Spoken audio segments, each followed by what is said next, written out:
All right, so the point is that we need to understand the aesthetic before we actually do the technical. I think he's gone over a lot of it. I'm going to introduce some of it, but not as introductory remarks. I'm going to do so in the course of the actual technical aspects, and then more explicitly at the end of the talk when I talk about how I look at the aging Asian eyelid.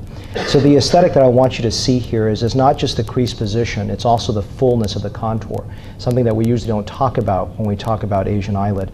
I think the fullness of the contour is a very youthful, soft look, so I rarely take out fat nowadays. I actually just reposition it, only because I put a lot of fat back in, and we're going to talk about that in a moment. We're not going to dwell on the anatomy. I think Dr. Ahn has done an excellent job of talking about that. And then also, I'm going to go a little bit through my evolution of where I've come. And I really moved to the full incision technique. The partial incision technique that I was using was less extensive than Dr. Ahn's. It was a very abbreviated 1.5 centimeter incision. So Dr. Ahn's is more, 1.5 centimeters. Yeah. And so I really use a full incision technique today. While I was having some problems is really banking on the permanence of that suture holding for 3 to 4 months before it becomes a non-issue. But if it falls out earlier, you have a problem. And it's much more tenuous a hold when you're using such a small aperture. It's also harder dissection. It doesn't save me any time. What it does is save a patient recovery time. But in terms of some of the issues that I've had, I've just converted over to the full incision method. The pros of the full incision technique are simply that you can modulate fat, skin, especially when you're dealing with an older patient, and also there's a more tenacious fixation. But the real key with a con is that there is a much longer recovery. It really takes a full year before it looks absolutely fantastic. And I owe a lot of deference to my mentor, Dr. McCurdy, who's taught me these methods.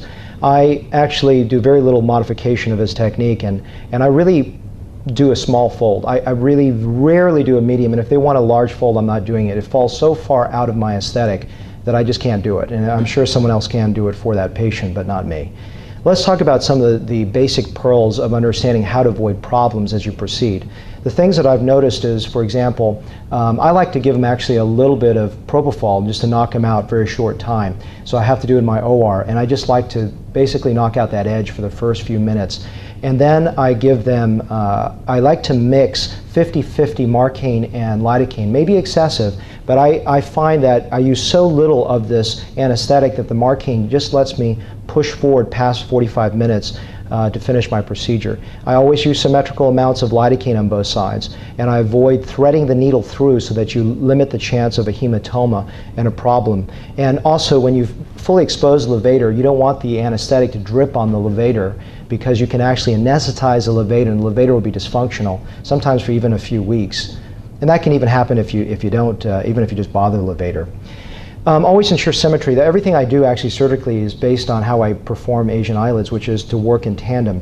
One part of the procedure taking the skin out, then the other side, and progressing in that fashion. If you find you're having a lot more edema for some reason on one side, I help maintain symmetry by putting a little bit more local on the contralateral side so that I can read symmetry a little bit easier.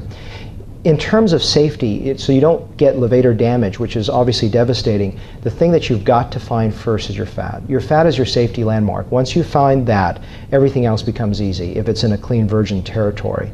And so I'll work in a small fenestration to find where that fat is and then open it up, the remainder. I'll show you that in a moment. The other little caveat is once you've found your fat and you've gone down to the levator, you think, oh, I've got my levator in front of me. A colleague of mine, Dr. Kim out of Korea, has really focused me in thinking about something called what he calls a pseudolevator. Essentially what that is, it's the posterior leaf of the orbital septum. There's that flimsy little sheet that's a grayish color. You haven't quite gotten down to levator. And you can just take a little tines and open, and you'll see that you're then all of a sudden getting that glistening white levator. And that's something to give you a little bit better, more tenacious fixation. So how do you do it? Basically, you're going to mark it out with the skin under tension so that you have a perpendicular angulation of the eyelashes as you're marking. I use about a 7 millimeter height, sometimes 8 millimeters, depending on what I'm looking at. And then just taking out about between 2 to 4 millimeters of skin, depending on what I'm seeing in terms of the dermatochalasis if it's older. I'm pretty conservative, and that's just showing you under retraction.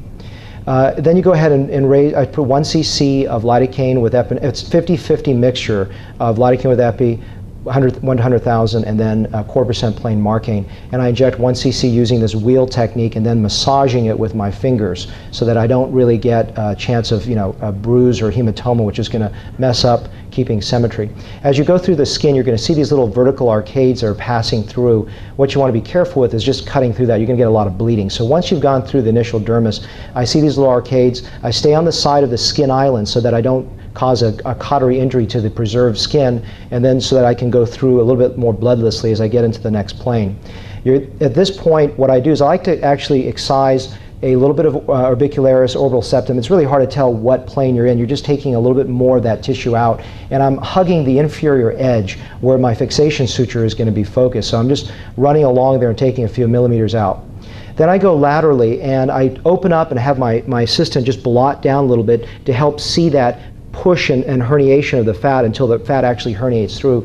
Take your time with this, make sure you get the fat exposed. Then I go ahead and open up the remainder of the orbital septum and orbicularis fibers, just using a little tines and making sure that I'm elevated and safe off the fat. Then I'll go ahead and I'll just use cautery, because remember, you're taking not only septum down, but a little bit of orbicularis fibers, and you're going to get a little bleeding. So I go and just cauterize a little bit bipolar, and then I go and free up the rest of it just using scissors. So I'm just widening that aperture of orbital septum and orbicularis muscle until I get to the right plane.